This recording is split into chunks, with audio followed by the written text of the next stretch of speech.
Sejam bem-vindos à aula 2 da imersão Terapeutas da Nova Era. Nessa aula de hoje, vocês vão estar descobrindo os segredos por trás da real origem das doenças, dos sintomas, dos bloqueios, tá? Vocês também vão estar expandindo a visão de vocês sobre como o ser humano funciona, né? E como surgem sintomas, doenças, bloqueios, como é que funciona isso no nosso corpo, no nosso cérebro. Tudo isso vocês vão estar aprendendo hoje. Também, a gente vai estar passando para vocês como que os segredos da ciência ali por trás da epigenética e também dos paradigmas quânticos, tá? E como isso influencia na sua vida, na minha vida. Então, tudo aquilo que a gente conversou ontem, hoje vocês vão perceber que vai se encaixar perfeitamente, ok? Olha que sensacional, né? A gente começa a perceber o quanto a gente ainda olha ali, ó, pelo buraquinho da fechadura. Não é verdade? E quantas coisas estão chegando para nós, quantas informações estão vindo para nós, e às vezes a gente ainda está ali, fechado, apenas olhando por algo tão limitado, que às vezes é a nossa visão. Não é verdade? E esse é o caminho da TSB, né? É a gente olhar, expandir a nossa visão, conseguir perceber que para a gente chegar ali no corpo físico, a gente pode tocar lá na alma. Não sei se vocês já passaram por uma experiência assim. Uma experiência onde você se entrega e algo toca lá dentro. A gente não sabe nem como explicar, mas algo expande a nossa vida, algo traz uma felicidade, uma paz indescritível. E é porque a gente tocou algo que a nossa razão, a nossa consciência não conseguiu chegar. E esse é o poder de transformação. Então, isso eu quero deixar como um ponto de interrogação para que isso expanda a mente de vocês. Se o meu corpo foi capaz de criar algo, ele é capaz de curar. Ele é capaz de curar. Então, se vocês pegarem a história, e quem for ler os livros do Joe Dispenza, que foi um autor que eu comentei ontem para vocês, ele teve fraturas na coluna, reais, que para a parte médica era apenas colocar pino, colocar ferro. E ele se curou, assim como no filme o Dr. Strange. O que ele fez? Ele se curou apenas com o método dele. E quem quiser depois pesquisa. Ele tem livros sensacionais. E aí vocês vão começar a tocar em tudo isso que a gente vai pincelar aqui para vocês. Tá? São assuntos muito amplos, complexos e profundos. E que a gente precisa sair desse buraquinho e começar a ver o mundo muito mais amplo, né? Olhar para as pessoas como seres integrais, não é verdade? Então esse vídeo ele traz muito do que a gente vai ver hoje. Eu espero que vocês aproveitem, beleza? E depois, quem puder, vai lá no chat, comenta o que vocês sentiram ao assistir esse vídeo. Como é que foi para vocês? Deu um boom na cabeça de vocês? Como é que foi? Comenta lá pra gente, isso é muito importante para nós, beleza? E, pessoal, para a gente começar hoje trazendo uma base de paradigmas quânticos, e essa base ela é muito importante e vocês vão entender. Eu vou trazer ela e vou trazer alguns exemplos para vocês verem que todos nós vivenciamos isso, talvez no dia a dia, na semana, a gente vive isso, beleza? Que é a teoria do caos. A teoria do caos, ela diz mais ou menos assim, ó, que uma pequena mudança no início de um evento, tá? Uma pequena mudança pode trazer consequências enormes e que a gente não consegue calcular, a gente não sabe para onde isso vai dar. Essa é a teoria, essa é a escrita dela. Agora, como que isso funciona no nosso dia a dia? Eu quero trazer um exemplo assim, ó. Imagine só. Você tem um concurso agora, né? Amanhã você vai acordar cedo e você vai num concurso. Então você levanta, toma seu banho, se arruma, tudo certo, você já estudou muito, você está muito preparado para aquilo. E aí, você vai pegar um Uber, você fala assim, vou pegar um Uber porque vai ser muito mais rápido chegar.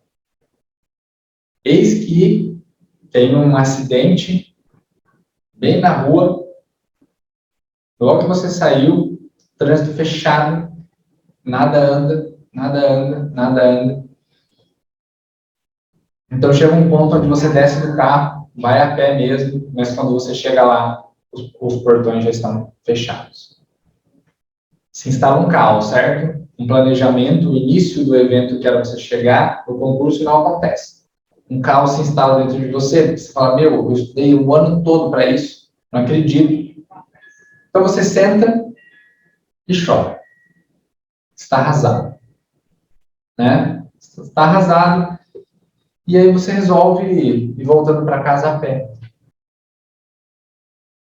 E aí uma pessoa do sexo oposto chega ao seu lado, vê que você está chorando e começa a conversar com você. E você está tão isolado, você começa a conversar com essa pessoa, e papo vai, papo vem, vocês percebem que o papo é muito legal, vocês começam a conversar, e você conversa horas com essa pessoa, e essa pessoa depois vem a se tornar um namorado, uma namorada, você casa, tem filhos com essa pessoa. Tornou uma família. Isso é o exemplo da teoria do caos. Um caos que aconteceu no evento inicial, ele sempre tem uma ordem interna, mesmo que a gente não enxergue, mesmo que a gente não consiga controlar. Mas todo caos existe uma força trazendo ordem. Então, quando a gente vê uma situação como essa, a gente tem um caos interno que fala, meu, eu estudei basicamente 1, 2 anos por esse concurso eu perdi porque tinha um acidente na minha frente. Mas desse caos nasce um relacionamento. Desse caos nasce um amor. Desse caos nasce uma família. Percebe isso? Agora vamos lá. Um outro exemplo importante. Imagine que você vai lá, você está com uma dor, você vai lá no médico, o médico traz um diagnóstico para você. Você está com câncer. Caos. Caos, caos, caos, caos. Lembra? O caos sempre existe uma necessidade e tem uma força trazendo ordem. Ordem para algo que não estava... algo que estava totalmente desajustado dentro de mim.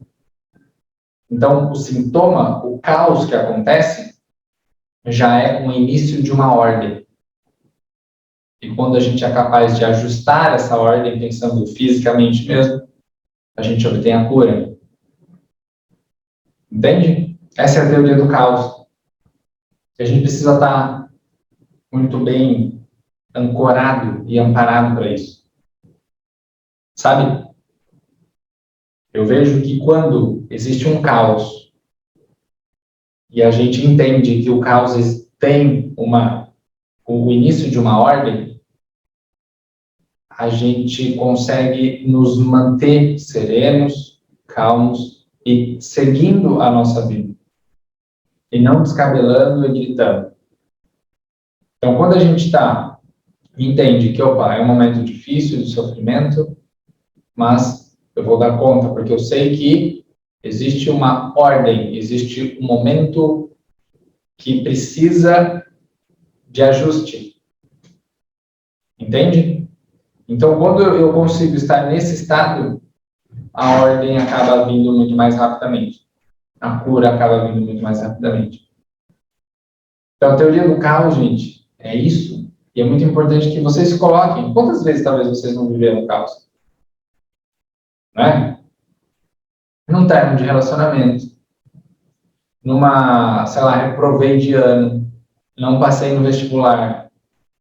Né? O pai morreu, a mãe morreu. Um acidente de carro. Né? Uma internação. Quantas vezes, na verdade, que a gente vive esse caos? E vocês estão aqui. E no momento do caos, não dá uma sensação que a gente vai morrer, que é o fim? Então, como vocês estão aqui? Então, isso é importante. Percebem isso? O mundo continua girando, mesmo que a gente esteja vivendo um caos. O mundo continua. Então, quando a gente está bem amparado nisso, Eu sei que por um tempo vai estar muito tumultuado, mas eu vou buscando mais referências, sabe? Eu quero que vocês imaginem o caos dessa seguinte forma. Imagine vocês entrando numa sala, o quarto de vocês, uma zona, uma bagunça, e vocês começam a iluminar isso. Vocês começam a ver essa bagunça. Eu posso fazer várias coisas. Eu posso me descabelar, virar as costas para isso e tentar evitar de ver o meu quarto. Nessa situação, a doença persiste, porque a situação está ali. Ou eu posso entrar nesse quarto, limpar ele, tirar coisas que não prestam e colocar coisas que fazem sentido para mim. Estudar, fazer um curso, buscar uma terapia, buscar me conhecer. Então, o que eu estou fazendo quando eu estou buscando isso? Estou colocando dentro desse quarto coisas que fazem sentido para mim. Então, eu ajudo o caos a se organizar da forma que é melhor para mim. Uma cura, uma reconciliação, um seguir em frente. Compreendem isso? Faz sentido para vocês isso? Então, isso é importante, a gente entender o caos. Entende? Entender o caos. Isso vai ajudar muito cada um de vocês. E os pacientes de vocês, né? Agora, tem uma outra linha para a gente entrar hoje, que vai se aprofundar. Lembra lá da bailarina que a gente viu ontem, da percepção? Então, olha que interessante. Tem um pesquisador chamado Thomas Young. Ele foi o pesquisador que viu aquela fenda dupla. Não sei se todos de vocês já são familiarizados com isso. Mas ele fez uma pesquisa onde ele emitiu um laser em duas fendas. E atrás tinha uma placa onde ele conseguia captar ali, né, com um ponto luminoso, onde esse laser iria bater, lá no fundo. Olha que interessante. Enquanto existia um observador nesse laser, nessa partícula, o que acontecia? Qual era o resultado lá no final? Existia dois pontos. Eram duas fendas. Correto? E teve um momento em que ele deixou ligado, mas ele não estava mais observando. E sabe qual foi o resultado? Naquela parede que estava gravando o ponto final, tinham vários pontos, difusos assim, em todas as direções. Ele falou, ué, como assim? Então ele começou a perceber uma coisa, que o elétron, né, o elétron ali daquele átomo, daquele laser, ele tinha uma capacidade de, ora, se comportar como uma partícula, pum. Ora, ele poderia se comportar como onda de possibilidade. Então, qual é a conclusão dessa fenda? Que onde nós olhamos, nós impactamos aquilo como uma realidade. Entendeu? Eu cristalizo aquilo, essa é a minha realidade. Vamos trazer para a nossa linguagem. Lembra do exemplo da sala que vem um assaltante? Qual é a realidade para cada um? Como eu estou vendo aquele fato. Como eu vejo aquele fato, essa é a minha realidade do momento. Entende? Por isso que em um assalto, talvez pessoas entrem em pânico, outras estão tranquilas. É a realidade que a gente está criando. Entende? Essa realidade ela é baseada no meu estilo de vida, no meu passado, nas coisas que eu vivi, nas experiências que eu tive. Entende? Então, quando eu olho para algo, quando eu observo algo, eu apenas estou vendo uma realidade, um fato. No entanto, como eu falei para vocês, o elétron ele pode se comportar como uma onda de possibilidade. Então, se eu saio desse lugar visual de fato, eu entro nas múltiplas possibilidades. Lembra do vídeo? Entende? A nossa mente, a nossa alma, cura o corpo. Como isso? Eu posso trazer essa informação para o meu cérebro que eu estou saudável. Para isso eu preciso entrar nesse lugar, nesse vazio. Porque enquanto a minha visão ela está impactando naquele objeto, naquela situação, aquilo é um fato. Eu acredito naquilo. Eu acredito que o câncer não tem cura. Eu acredito que uma doença autoimune, eu vou viver com isso pro resto da vida. No entanto, se você colocar no Google mesmo, você vai ver inúmeras pessoas que se curaram do câncer, inúmeras sem tratamento medicamentoso, inúmeras pessoas que se curaram de doenças crônicas degenerativas sem medicamento. Como isso é possível? Elas entraram nesse lugar, onde elas não acreditavam mais naquele estado. E elas começaram a acreditar num novo estado de ser. Elas entraram num estado de onda, impactaram a vida dela num lugar onde ela era saudável. Pedro, mas é fácil fazer isso? Não. Mas é possível fazer isso. E um caminho da TSD, um caminho de cura da TSD é esse. É a gente ressignificar o processo, é mudar a visão da pessoa. Nós conseguimos fazer isso. Isso que é bacana, tá? E é óbvio, né, que essa parte especificamente da autocura, nós vamos estar vendo amanhã. 5 passos da autocura, amanhã. E vai estar bem legal também. Quero que vocês venham comigo hoje encontrando a causa e amanhã vocês vão saber o que fazer, né? Lembra do quebra-cabeça? É isso que é importante, tá? Então, a fenda dupla é isso. A gente entender que a nossa percepção ela pode estar cristalizada como um fato, ou ela pode também estar dentro de múltiplas possibilidades. Então, quando eu me abro para olhar para a vida como um leque, e não só mais num buraco da fechadura, eu sou capaz de expandir a minha mente, consequentemente, ver que a minha vida, ela pode ir além. Eu posso me curar. Eu posso evoluir. Eu posso ir para lugares que até então talvez eu não acreditava mais. Está comigo ou não? Faz sentido para vocês tudo isso? Vamos seguindo. Olha só, a parte talvez mais densa da aula de hoje é a gente falar sobre a epigenética. Por quê? Porque, ela tem uma complexidade, mas eu quero trazer isso de uma forma muito simples para vocês, tá? Mais simples que a gente puder. Mas eu quero contar uma pequena história antes. Vocês lembram? Eu não lembro agora o ano, mas eu acho que era mais ou menos no ano 2000. E começou aquele projeto Genoma. Não sei se vocês lembram disso. Investiram milhões para mapear o genoma humano. Vocês lembram disso?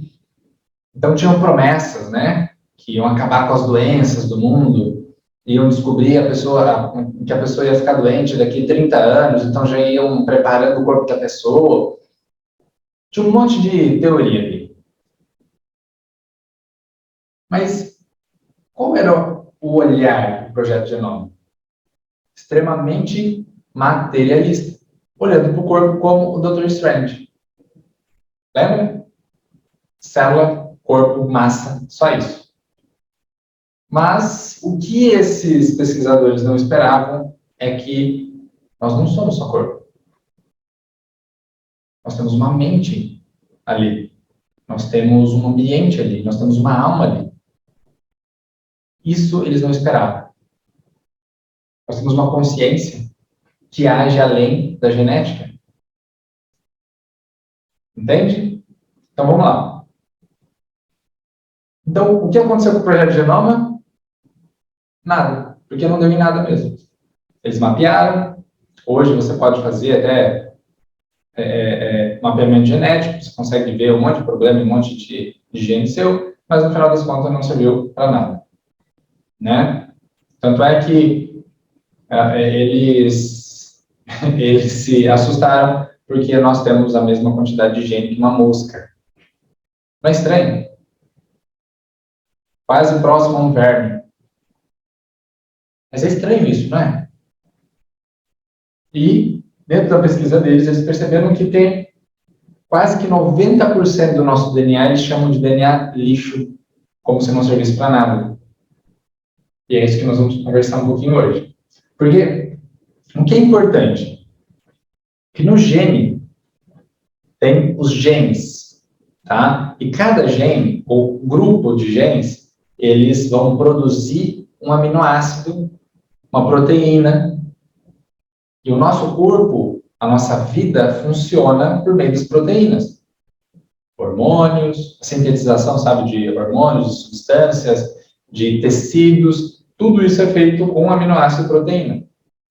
Então, esses genes, eles produzem uma determinada proteína. E quando elas não estão produzindo, ou estão falhando nessa sintetização, é que muitas vezes aquele tecido adoece. Entende? Mas quando isso acontece? Quando isso acontece? Quando nós temos a influência do nosso meio, do nosso ambiente. Nosso ambiente interno, ele adoece também por influência do ambiente externo. Um conflito, um trauma. Isso nós estamos falando. Entende? Então, quando nós temos uma influência desse meio externo, nosso meio interno tenta se adaptar. E muitas vezes, dentro dessa adaptação, algumas proteínas, algumas enzimas e até aminoácidos não são produzidos como deveria. E aí começa a ter as alterações que a gente comumente hoje chamamos de doença. Entende? Então, veja se vocês entenderam. Se tiverem dúvida aqui, eu quero que vocês perguntem ali no chat e o Léo pode estar me falando, porque essa é a parte mais densa mesmo. E eu quero que isso esteja bem claro para vocês.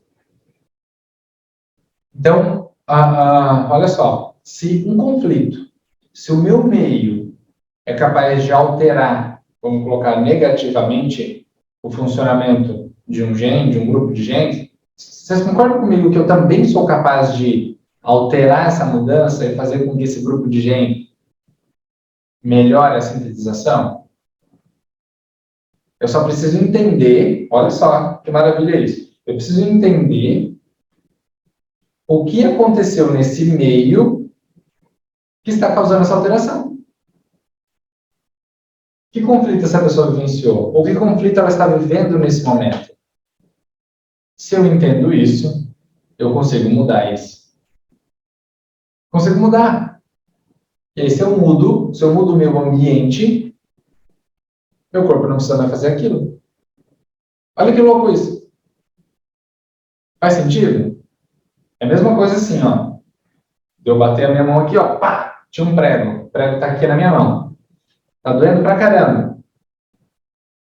Mas eu continuo com o prego aqui na minha mão. Tô reclamando da dor, mas eu não faço nada com aquilo. E em algum determinado momento eu resolvo puxar aquilo. Dói pra caramba, mas meu corpo tem a capacidade de cicatrizar naquilo. É a mesma coisa.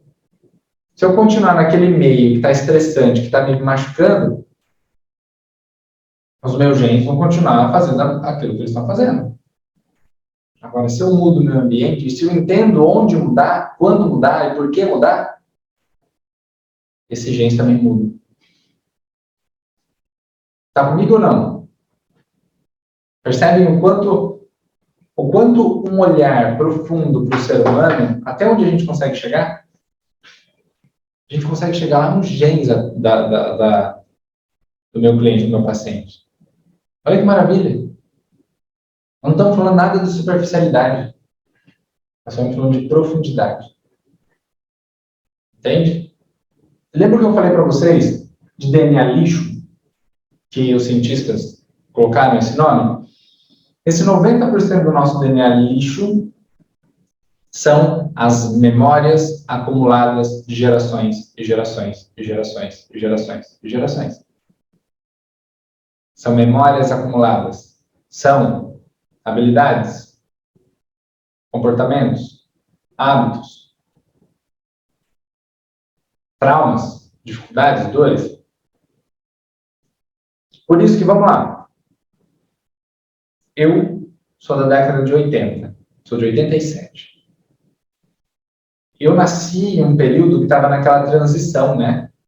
Onde, pelo menos onde eu morava, assim, começou a aparecer telefone, TV, sabe? E depois, lá na minha adolescência, começou a chegar a internet. Então, eu passei por um período onde eu ainda escrevia carta, isso era muito massa também, né? Mas esse é um caminho. E aí a gente começa a ficar habilidosos na parte tecnológica, né? Agora, vamos lá. Pega uma criança que nasceu agora, sei lá, 10 anos. Eles já são craques na parte tecnológica. Eles nasceram naquilo. Mas não só porque eles nasceram e estão presenciando aquilo, é porque eles já receberam coisas que os pais passaram, que os pais já aprenderam. Ele já nasce com uma habilidade inata. Isso é o DNA lixo. Será que é lixo mesmo? Entende? E é por isso que a TSB olha para a parte sistêmica. Porque a parte sistêmica influencia no funcionamento do genes. Entende? Por isso que é tão importante a gente olhar para tudo isso. Por isso que é importante eu falar sobre a epigenética aqui. Sua percepção. Porque senão as coisas ficam vagas. E isso é importante vocês entenderem. Tá? Então lembra que proteína é vida. Tá? Ela está em todo o nosso corpo. E que o meio ao qual você vive vai estar influenciando diretamente no funcionamento desses genes. Ok? Agora olha lá. Vocês me ouviram falar sobre trauma, sobre conflito. Ouviram? E aí talvez vocês tenham uma ideia. Mas quando eu falo de conflito, nós estamos falando de um tipo específico de conflito. Vou falar para o Léo colocar uma imagem, do choque biológico ali.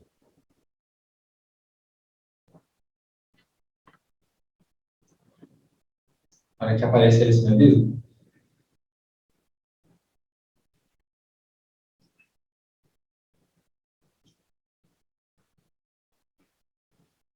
Então, olha lá. Não sei se vocês estão vendo, mas está escrito ali, ó, choque biológico, bem no meio, né? Então, ali é o conflito. Mas o que é um conflito? É um evento em que eu vivi, olha lá, ó, ele é dramático, ele é inesperado e ele é vivido em solidão. Solidão não quer dizer que eu estou sozinho nessa situação.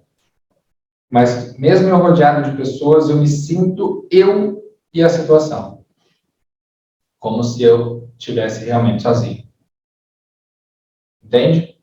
Então, quando eu vivo uma situação com essas três características, isso é caracterizado como um conflito biológico. Tá? E se a gente vive um conflito biológico, meu corpo naturalmente entra naquilo que nós chamamos de programa biológico de sobrevivência. Meu corpo vai se adaptar, se ajustar àquela situação. Ele vai se ajustar para dar conta daquilo que eu estou vivendo. Beleza? Então, olha só. Quero dar uns exemplos aqui para vocês, tá?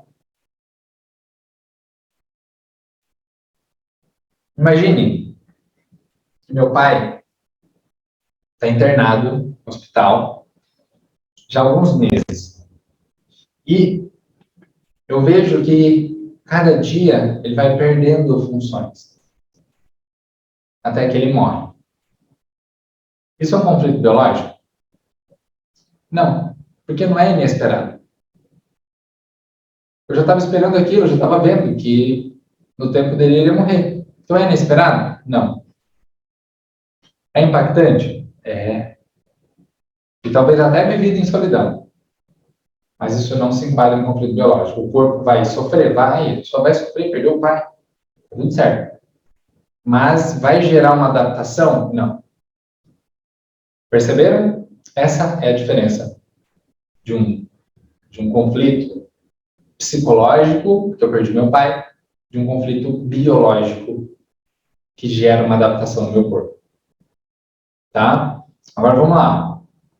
Pense na mesma situação. Né? Pense na mesma situação. Meu pai.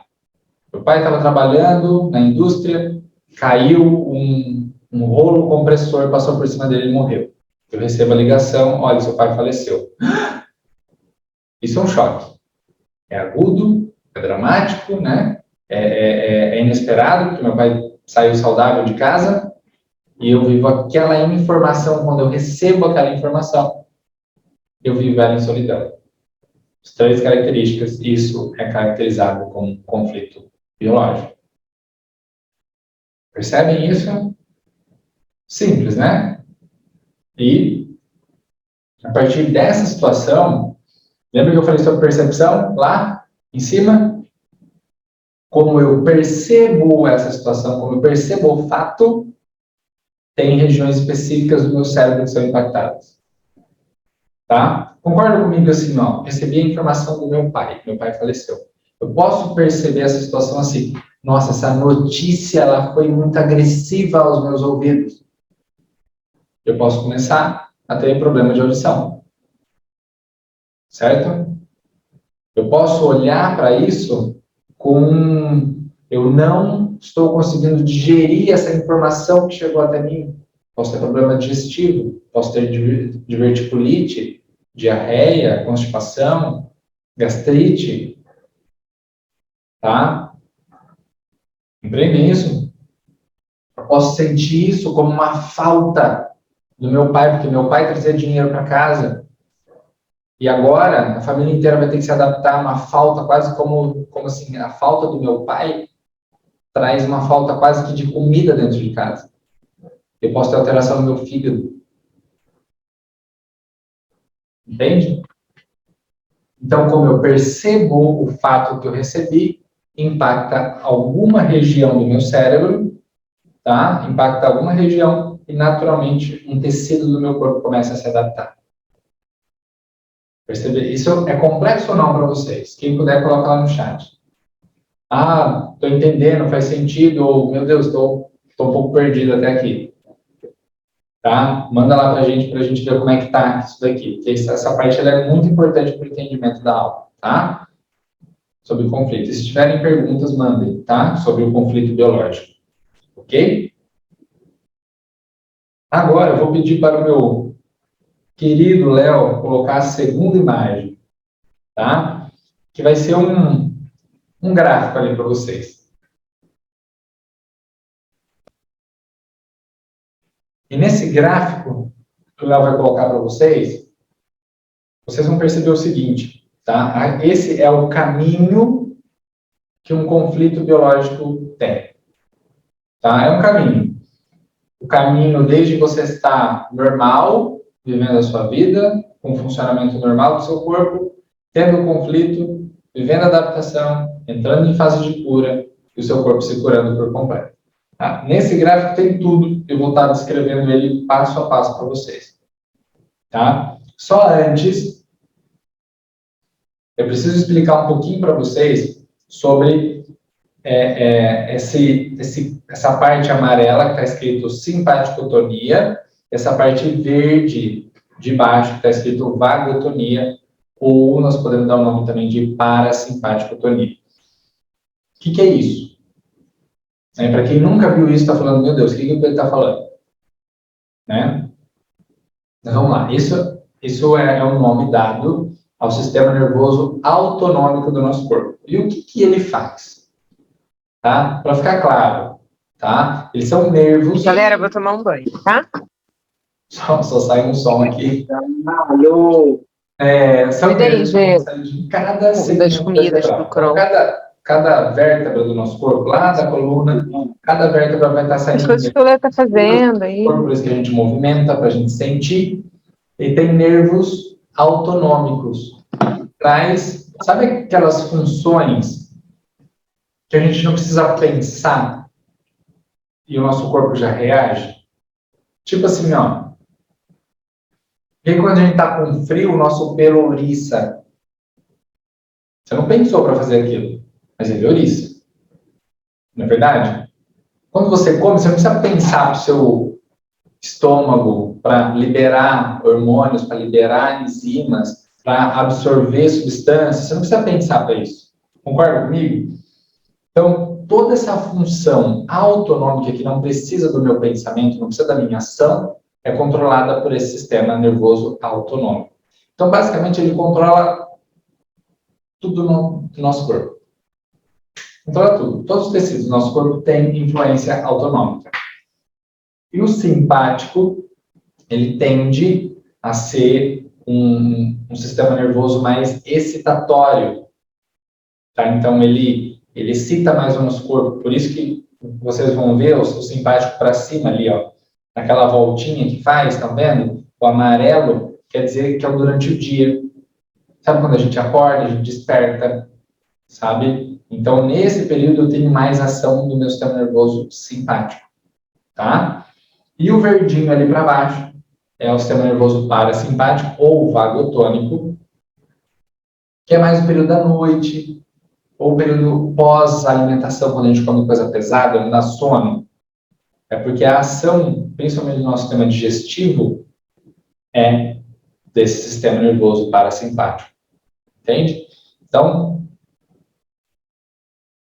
é dessa forma que o nosso corpo funciona, autonomicamente. Então, eu quero só para exemplificar o nosso sistema nervoso autonômico, é assim que funciona.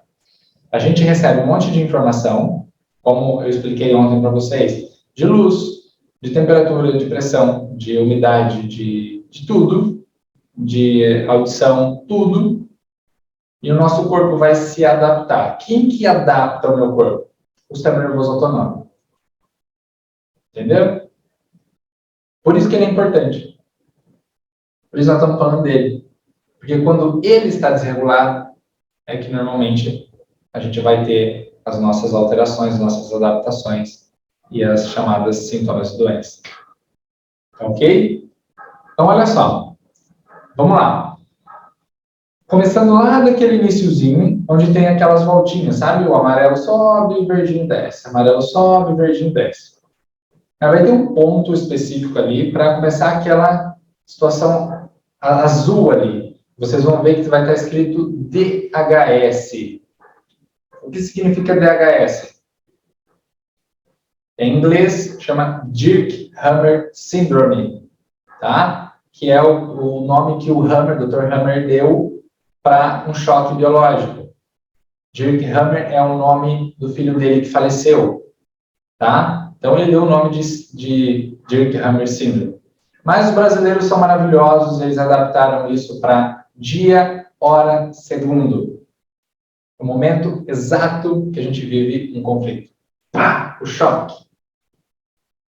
Olha só, o que acontece com o nosso corpo? O nosso corpo fica extremamente excitado, tá? Então, por isso que dá aquele azul lá, ó, fica todo excitado. Então, o que acontece com os tecidos ali? Eu posso perder apetite. Eu fico mais ansioso. Posso ter dificuldade para dormir. Meu sistema digestivo, às vezes, não funciona muito bem. Posso emagrecer rapidamente. Entende? Então, são sintomas assim, mas eu não tenho muito sintoma de dor, entende? Porque eu estou ainda no sistema de luta ou fuga. O sistema simpático é aquele que vai liberar cortisol, adrenalina, noradrenalina. Então, eu fico pilhado. Meu corpo está estressado, porque eu tenho que sair desse processo. Está em simpático tônico ali. As mãos, já viram aquelas mãos daquelas pessoas que mesmo no calorzão, você toca na mão dessa pessoa, está fria? Por que isso acontece? Porque o sangue dessa pessoa, ela vai mais para a parte central e principalmente para as pernas, para ajudar a gente a enfrentar ou fugir da situação. Olha que maravilha, é uma adaptação. Mas não tem muito sintoma, a não ser não conseguir dormir, às vezes ficar um pouco mais cansado. Tá ok? Aí eu passo um período naquilo. Aí vamos lá imaginar que o conflito foi a morte do meu pai. Aí, passado alguns meses sofrendo e tal, eu começo a ressignificar esse processo, começo a entender mais a morte do meu pai, a vida começa a voltar a fazer sentido de novo. Pum, cai. Aí vocês vão ver aquela parte ali que está escrito CL, ou pós-conflitólise. A gente pode colocar isso como PCL, tá? Se vocês quiserem anotar ali, vocês podem anotar PCL.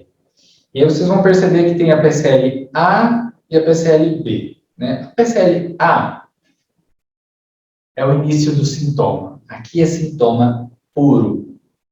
Dor, inflamação, inchaço, febre, infecção. Sabe? Todo aquele sintoma, alergia, coceira, PCL. PCL-A.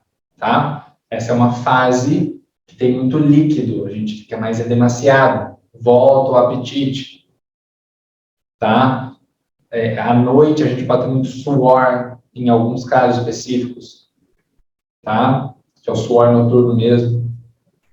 Então, essa é uma fase de sintoma, é quando começa a porrada mesmo, quando a gente fala, meu, não aguento mais, tá?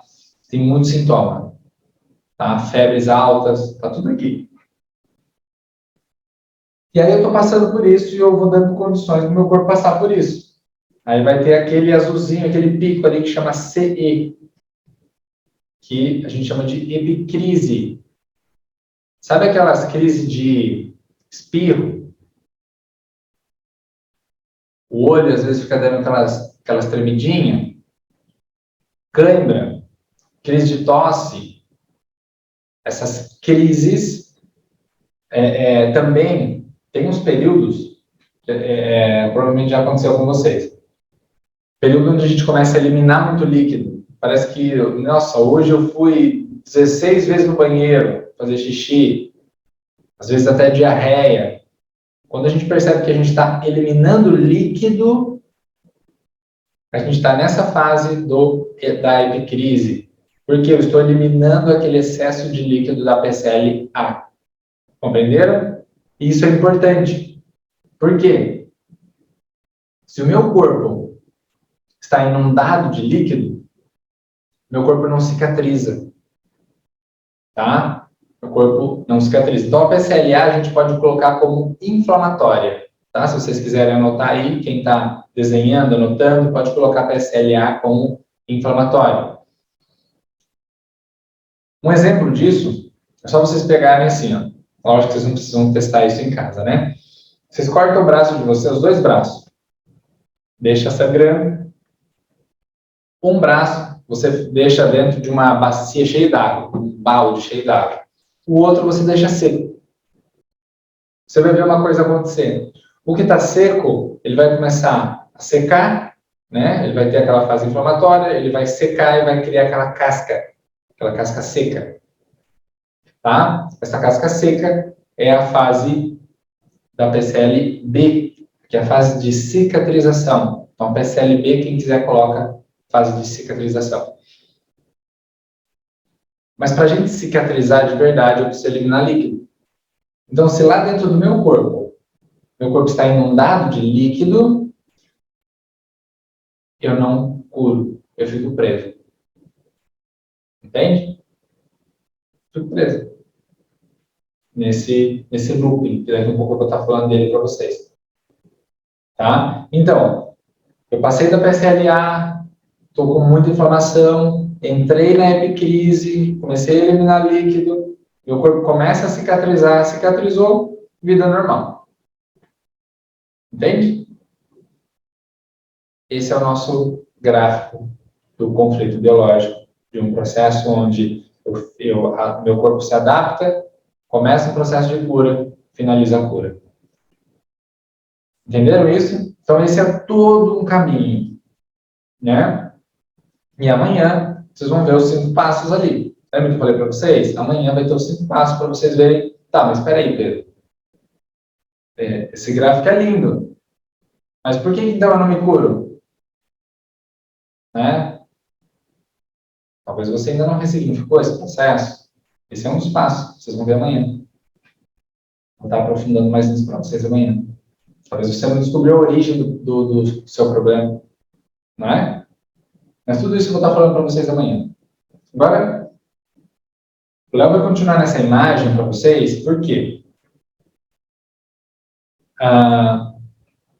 Porque muito do que eu vou estar explicando para vocês agora, vocês vão conseguir visualizar bem dentro dessa imagem.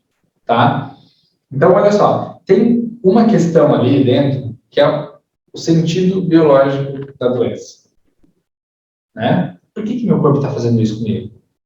Por que meu corpo escolheu esse caminho do câncer? Por que meu corpo escolheu esse caminho da diverticulite? Por que meu corpo seguiu esse caminho, esse caminho, esse caminho, esse caminho? Da alergia, o que for. Tá? Então, eu quero dar alguns exemplos para vocês. Eu quero que vocês pensem assim, qual é a função da mama? O que a mama faz? Para que serve a mama? A mama serve para nutrir, não é verdade? A mama, por meio da mama, a mãe consegue nutrir o filho. Consegue alimentar o filho. Mas vocês concordam comigo? Para quem é mãe, e para quem é pai também, estudou um pouquinho, percebe que o bebê não busca a mama só para comer. O bebê busca a mama para contato, para carinho, para afeto. A mama acolhe, a mama protege. A mama é o mundo de um bebê. Então, se a gente pensar na mama, quando a gente fala de nutrir, não é só nutrir fisicamente, mas a gente nutre uma relação também por meio da mama. Essa é a função da mama. Agora, vamos lá. Essa é a função da mama, né? Veja se vocês concordam comigo. E aí, uma mãe recebe uma notícia. Seu filho está com câncer. Seu filho está com osteomielite. Seu filho está com sei lá o quê. E agora nós vamos ter que interná-lo. Como é que essa mãe fica? Concorda comigo que essa mãe ela vai ficar de mãos atadas? Primeiro, isso é um choque. Só a notícia do diagnóstico já é um choque biológico. Mas ok. Mas se ela começar a perceber esse choque, como? Eu não consigo nutrir o meu filho mais, eu estou de mãos atadas. O que vai acontecer com a mama dela? Ou seja, essa preocupação com esse filho e não poder fazer nada por esse filho, essa mama ela vai começar a ter alterações estruturais na glândula mamária. Um tumor na glândula mamária. Um tumor na glândula mamária. Mas, e aí a gente tem assim, Pedro, mas por que um tumor na glândula mamária? Porque a glândula mamária produz leite. E tem mulheres com câncer de mama na glândula que, inclusive, elas começam a produzir colostro. O leite não, porque o leite, às vezes, eu preciso ainda de sucção, mas, às vezes, eu começo a produzir colostro. Mas por quê? Entenderam? Porque, dessa forma, eu tenho mais células para produzir leite, quem sabe conseguir nutrir o meu filho. Porque só com o que eu tenho, eu não estou sendo capaz de nutrir meu filho. Meu filho está doente, acamado. Estou preocupado com ele. Isso acontece, por exemplo, com um filho que está nas drogas. E a mãe está preocupada e não consegue fazer nada com ele. Mas não só filho, tá? É importante a gente saber que, assim, ó, a mama, apesar de a mulher amamentar só o filho, a gente tem que entender que a mama também, ela nutre uma relação de marido e mulher. entende? A mama, ela pode envolver, inclusive, com a morte de um pai e de uma mãe. Tá? O sentido biológico é o mesmo. Produzir mais leite para nutrir aquela situação que eu não estou dando conta. E é importante só, quando eu falo do sentido biológico, é importante vocês abrirem a mente, né? Saiam do buraco da fechadura, escancar essa porta aí para a gente olhar para isso. Entendam, o nosso cérebro, a nossa percepção, ela é enquadrada em caixinhas. E muitas vezes a gente não enxerga o todo, às vezes a gente nem tem a capacidade de enxergar o todo. Tá certo? Então, muitas vezes a gente consegue chegar perto do todo por meio de símbolos, por meio de algo que não é real, não é, por exemplo, uma preocupação com meu filho que está nas drogas. Uma preocupação, às vezes não é real, ele não vai morrer agora, mas eu vivo aquele processo. Eu estou vivendo um conflito que às vezes é imaginário, ele é simbólico. Compreendem isso? Lembrem sempre disso, meu cérebro não identifica o que é real do que é imaginário. Entende? Por isso que se eu estou vivendo uma ansiedade profunda, eu posso, por meio da minha ansiedade, gerar conflito. Só de estar aqui, ó. Porque eu não identifico o que é real do que é imaginário. Mas eu estou passando essa informação para o meu cérebro. O meu cérebro vai se adaptar. Quero passar mais um exemplo para vocês. Candidíase. Candidíase. Até fiz um vídeo agora há pouco tempo. Candidíase, ela pode dar também em várias partes do corpo, tá? Mas nós vamos falar do clássico que é vagina e pênis, normalmente. Então, por que é que uma vagina teria candidíase? Uma vagina com candidíase, num ato sexual, dói pra caralho. Um pênis com candidíase, num ato sexual, dói demais. Entende? Então, a gente pode chegar numa interpretação. Bom, qual é a informação para essa pessoa sobre o ato sexual? Então, um dos casos são situações onde essa pessoa ela está se sentindo suja no ato sexual. Pode ter sido um abuso no passado, pode ter sido um incesto no passado, pode ser até mesmo crenças sobre o sexo. Já viram isso? Sabe aquela mãe e aquele pai que ficam pregando em casa que sexo é sujo, sexo é feio, sexo é terrível, sexo é isso, sexo é aquilo, é um pecado? Como é que essa criança cresce? Ela começa a sentir vontade, é claro, depois, né? Ela começa a sentir vontade, ela vai querer fazer isso. Só que ela vai se sentir suja, vai se sentir imunda, vai se sentir abusada. E aí, como é que vai chegar lá na vagina dela? Vai ter candidíase. Vai ter candidíase, vai se fechar. Eu não me permito ser penetrada. Ou eu não me permito penetrar, porque é sujo. Esse é um dos casos, tá? Uma outra situação é como está a sua relação. E aí, vamos lá.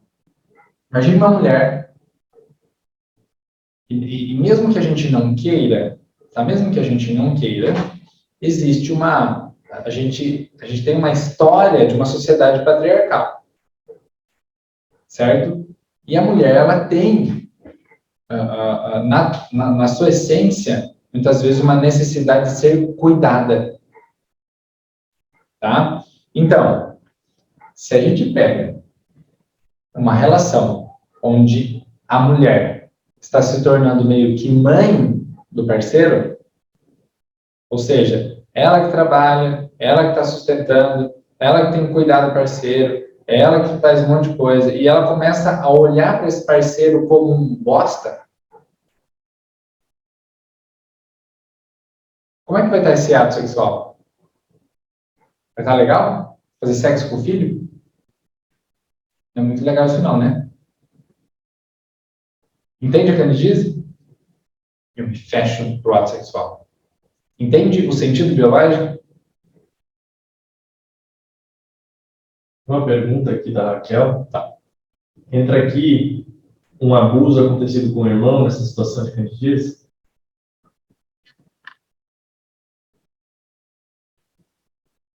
Estou imaginando uma cena aqui, tá? Um abuso de um irmão, mas que isso foi escancarado na família. O irmão chegou, contou. Se é isso que você está me falando, ou um abuso que você sofreu de um irmão. É isso, só que eu estou confuso, mas eu vou seguir nessa linha. Imagina que o seu irmão sofreu um abuso, sua irmã sofreu um abuso. E aquilo foi escancarado na família e a família começa a hiperproteger vocês agora, colocando toda essa questão de crenças e tudo mais. Aí sim. Agora, foi um segredinho ali, você até soube, mas isso não impactou muito a sua vida seguiu em frente. Não, aí não. Entende? Veja se foi isso que você perguntou. Qualquer coisa, manda ali, tá? Tem mais algum? Tá. Então, olha só, seguindo. Entendi, perfeito. Obrigado. Então, assim, ó, por exemplo, aqui, agora eu quero dar alguns exemplos, mas só para vocês entenderem. A gente só precisa entender a função do tecido para a gente entender o que está acontecendo com ele. Entende? Por que meu olho estaria perdendo visão? O que eu não quero ver? Ou o que eu estou cansado de ver? Eu não quero mais olhar para aquilo? Ou o que eu gostaria de ver que eu não estou vendo? Essas são as perguntas da visão. A audição é a mesma linha, né? O que eu não estou conseguindo ouvir? Ou aquilo que eu ouvi foi tão ruim, aquela informação, aquela briga. Entende? Essas são as funções do nosso corpo. Para que serve a nossa pele? Para nos proteger, mas também para sentir. Então, uma separação de alguém que eu amo, um toque agressivo, um contato indesejado, pode estar levando a alterações na minha pele. Então, essa é a pergunta, tá? Essa é a pergunta que um terapeuta da nova era tem que se fazer. E tem que entender por que o corpo faz isso. Qual é a função desse tecido? Compreende? Qual é a função desse tecido? Para que ele serve? Como ele age? E assim, eu vou entender por que o meu corpo está fazendo isso. Percebe? Por exemplo, vou dar só mais um exemplo, depois a gente segue a aula, tá? Pega a parte musculoesquelética, das dores aí, que talvez tem sempre a maioria das dores ali, né? Tem um monte de dor. Quero que vocês pensem no seguinte. Para que serve o meu sistema musculoesquelético? Serve para movimento. Se vocês forem estudar o sistema musculoesquelético, se você for estudar fisioterapia, por exemplo, o que vai falar? Movimento. Fisioterapia, ela restaura, ela reabilita movimento. É só isso que a fisioterapia faz, tá? Então, o sistema musculoesquelético, ele serve para movimentar. Por isso que a gente fala, não é para a gente ficar parado, sentado, né, barrigudo, olhando TV, é para a gente fazer alguma coisa na nossa vida, é para a gente movimentar a nossa vida, tá? Então, se eu estou me sentindo incapaz, desvalorizado em relação a algo, a um movimento, e eu não estou conseguindo mais fazer aquilo, alguma parte do meu corpo vai começar a ter problema. Tá? Vamos lá. Bancário. Pressão para meta. Pressão para... Eu preciso bater meta, eu preciso bater meta, eu preciso bater meta. No começo ele se sente empolgado, daqui a pouco ele vai começando a se sentir incapaz porque ele não está conseguindo bater a meta. O que vai acontecer? Bursite, tendinite. E onde vai começar a síndrome do túnel do carpo? Por que acontece isso nessas pessoas? É porque elas ficam digitando? Não. De maneira nenhuma, porque tem gente que fica digitando o dia inteiro e não tem isso. Mas por quê? Porque ela está se sentindo incapaz, ela está se sentindo desvalorizada no ato de ficar tentando bater meta, bater meta, bater meta, bater meta. Então vai dar lá uma síndrome do túnel do carpo, por quê? Porque eu estou me sentindo incapaz, eu não estou dando conta de fazer aquele processo. Não estou dando conta de sustentar aquele peso. Entende? A gente pode levar até mesmo para o esporte. Pega um tenista top, sempre batendo a bola perfeita. Ah! Ah! E aí, do nada, ele começa a errar, ele começa a perder, ele começa a se sentir incapaz, começa a perceber que ele não está dando conta, e aí ele começa a ter uma tendinite. Ou ele torce o pé, lesiona. Vocês concordam comigo que hoje, um atleta de elite, ele nem deveria lesionar? Porque ele tem treino justamente para não lesionar. Então, como que um atleta de elite lesiona? Por causa disso daqui. Isso daqui.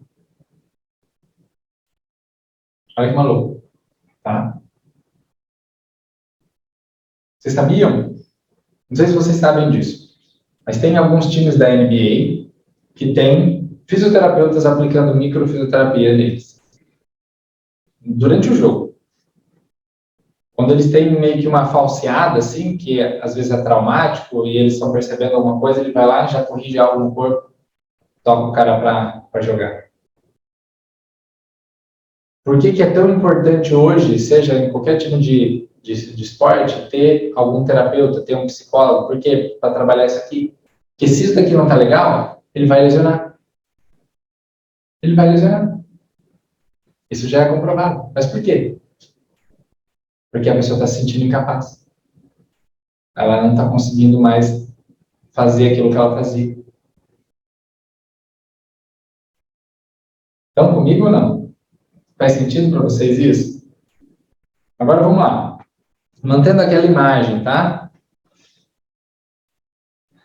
Eu falei para vocês sobre o sistema familiar e por que ele é importante. Quero que vocês voltem lá na família de vocês. Voltem lá atrás. Imaginem a seguinte situação, tá? Uma bisavó sua, ou uma tataravó sua, vivenciou os horrores da guerra. Sentiu medo. Sentiu muita fome. Muita fome, muita fome. E quase morreu de fome. Mas ela conseguiu sobreviver, adaptou, seguiu a vida. Você lá, o bisneto, tem uma baita de uma compulsão alimentar, não consegue ter controle, viu? Qualquer comida está comendo. Não tem controle sobre aquilo. O que é isso? Isso é o sistema familiar agindo sobre nós. Ou seja, na minha vida atual, eu tenho comportamentos como se eu estivesse na guerra. Então, se eu estou vendo comida, eu preciso comer.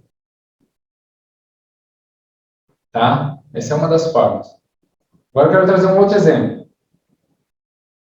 Vamos imaginar agora um bisavô vivendo a mesma história. Horrores da guerra, matou muita gente.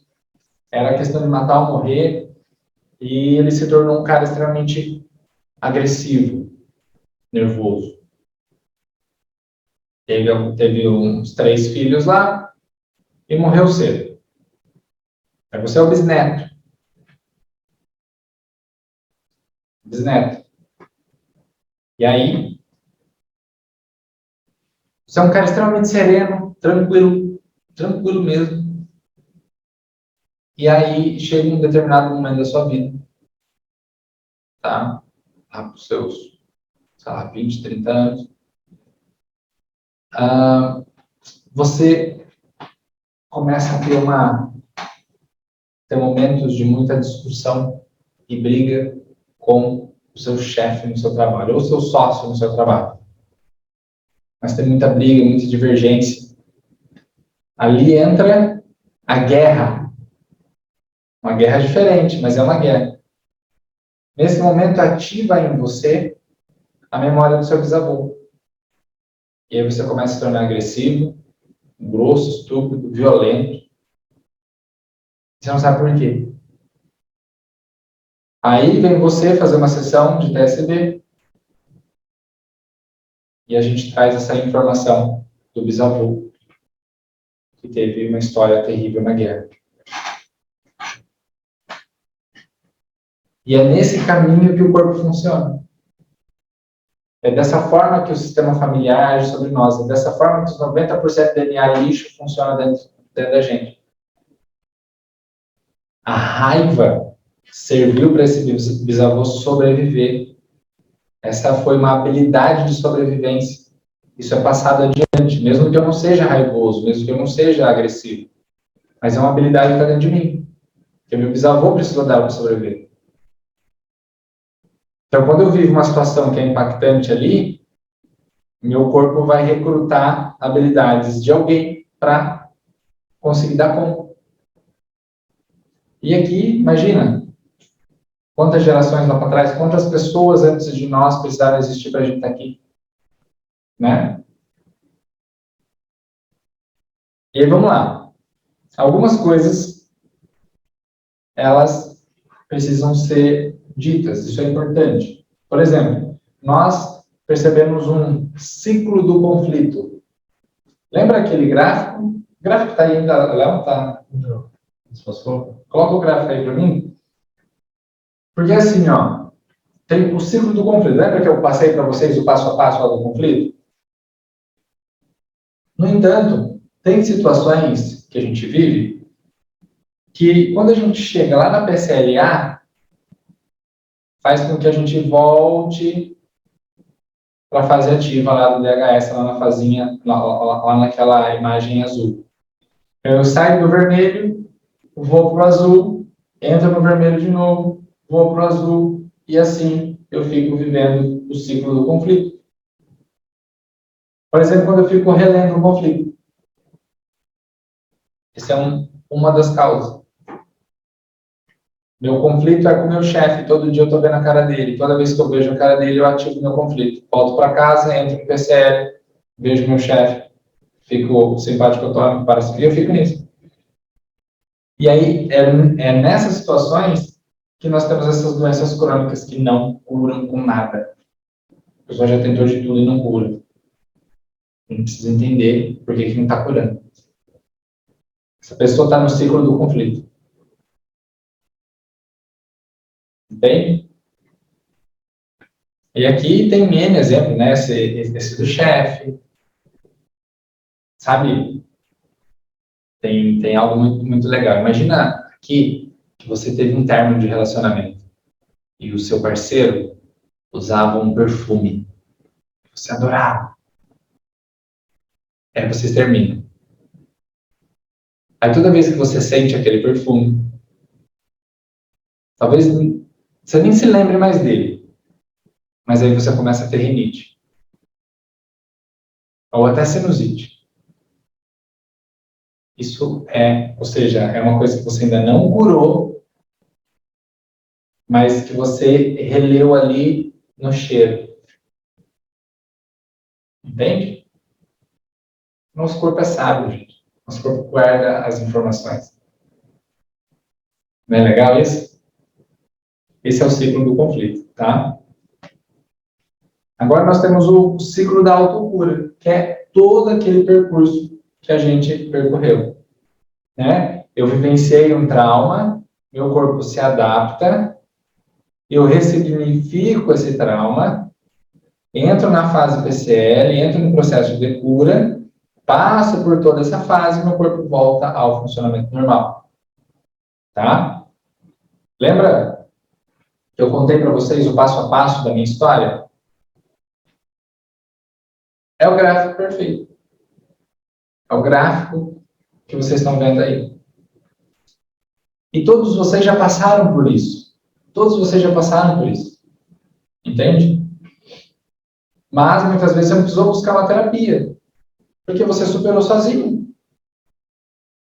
A gente vai buscar terapia em coisas que a gente não está conseguindo lidar. Mas tem coisas que vocês vivenciaram conflito, vocês conseguiram superar esse conflito, ficaram doentes, passaram pelo processo, e seu corpo se curou. Vocês já fizeram isso inúmeras vezes. Agora eu só estou mostrando para vocês o que aconteceu com o seu corpo. Entende? Mas, né, tem muitas situações que a gente não consegue lidar. E é para isso que serve uma terapia, para isso que serve a TST. Entende? E por isso que amanhã nós vamos ver os 5 passos da autocura. Nós vamos percorrer de novo essa imagem amanhã. Só que com a profundidade bem maior que a de hoje. Tá? Vocês vão perceber realmente o passo a passo. Do trauma, de encontrar, de ressignificar, de curar. Tá? Então, quando a gente fala do ciclo da autocura, é a gente percorrer esse caminho do gráfico aqui perfeitamente. Tá? Passo a passo dele. Eu entender, ressignificar, superar esse fato, meu corpo volta a funcionar normalmente. Tá? Desde câncer, de úlcera, de tendinite, de alergia. Bom, vocês já passaram por isso? Não passaram? Pense aí nas amidalites da vida, que talvez vocês tiveram, talvez hoje vocês não tenham mais. Nas alergias que talvez você começou a ter e depois não tem mais. Nas gripes que vocês tinham não tem mais. Entende? Isso vocês passaram pelo gráfico, vocês passaram pelo ciclo da autocura. Sem precisar de terapia. Tá? Então, eu quero passar agora rapidamente, dentro desse gráfico, a minha história. Porque eu contei para vocês, mas eu quero trazer já dentro desse contexto sistêmico, né? Então, eu quero passar o passo a passo com vocês. O primeiro grande conflito que eu tinha, né, foi o conflito sistêmico ali da perda da minha irmã intraútero. Foi aquele primeiro passo. Foi uma memória que ficou ali no meu corpo, certo? Adormecida. Não tinha, a única coisa que acontecia era o meu desejo de encontrar minha irmã sem saber que eu estava procurando a minha irmã. Mas eu não tinha sintoma nenhum. O término do relacionamento foi o que ativou essa memória, certo? Quando ativou essa memória, meu corpo foi lá para o azulzinho, ficou simpático tônico, fiquei ativo ali e o meu osso do pé começou a perder massa óssea, certo? Depois, em 2013, tem a reconciliação. A reconciliação, eu saio da fase ativa e vou para a fase PCL. Dor, sintoma, dor, inchaço. Não consegui andar, não consegui pisar. Diagnóstico. Buscar a origem daquela dor. Encontrei a origem, mas eu apenas entendi ela, não vivenciei ela. Certo? Ficou só na cabeça. Depois, quando eu me entreguei para toda aquela percepção e fiz as mudanças que precisavam ser feitas, é que eu saí da fase PCL e fui para a fase PCL-A, PCL-B, fase de cicatrização, meu corpo voltou a funcionar normalmente. Tá? Ah, Pedro, quem me conhece? Quem me conhece sabe que eu tenho uma limitação no meu pé. Ah, Pedro, mas como assim, então? O corpo voltou a funcionar normalmente? Voltou. Mas qual que é o problema? Eu fiz uma biópsia. O que é a biópsia? Eu tirar um pedaço do meu osso para fazer uma análise histológica. O que eles cortam? Eles cortam uma camadinha do osso ali que chama periósteo. Periósteo é uma película que envolve o osso. Então, é uma película que barra o crescimento do tumor. Então, é como se fosse assim, ó. Tem um buraco dentro do osso, ele começa a ser preenchido, ele incha, mas o periósteo fala assim, ó, você pode crescer até aqui, a partir daqui você não pode mais crescer. E o que eles fizeram com o periósteo? Cortaram. Então, eu tive crescimento ósseo para fora do meu pé. Entende? E aí, ou seja, eu tenho uma formação óssea ali, essa formação óssea, ela leva uma pequena limitação. Mas eu estou com o pé aqui, eu tenho as limitações, mas tudo funciona bem. Então, o corpo volta a funcionar normalmente. Ele parou de crescer, ele parou de ter essa função que ele tinha anteriormente. Então, esse é o passo. Desde a gente olhar para uma parte sistêmica, do conflito biológico, da fase de cura e tudo integrado. Tá? E amanhã, então, eu quero que vocês estejam comigo, porque amanhã a gente vai dar aquele outro passo sensacional de vocês pegarem esse gráfico, a gente vai entrar nele, a gente vai mergulhar nele para vocês entenderem os 5 passos para produzir a autocura, né? Tanto em vocês, quanto também em pacientes, amigos, familiares. Vocês vão perceber os 5 passos. Isso é sensacional, a gente vai mergulhar em todo esse processo. Beleza? Pessoal, espero que vocês tenham curtido a aula, espero que vocês tenham mergulhado comigo nessa aula. Tem muita coisa pela frente e vocês vão adorar a aula de amanhã também, tá? Espero que vocês estejam comigo, porque eu quero trazer algumas novidades aí, beleza? Vem comigo então amanhã. Uma ótima noite, fiquem com Deus. Beijão, gente, até amanhã. Tchau, tchau.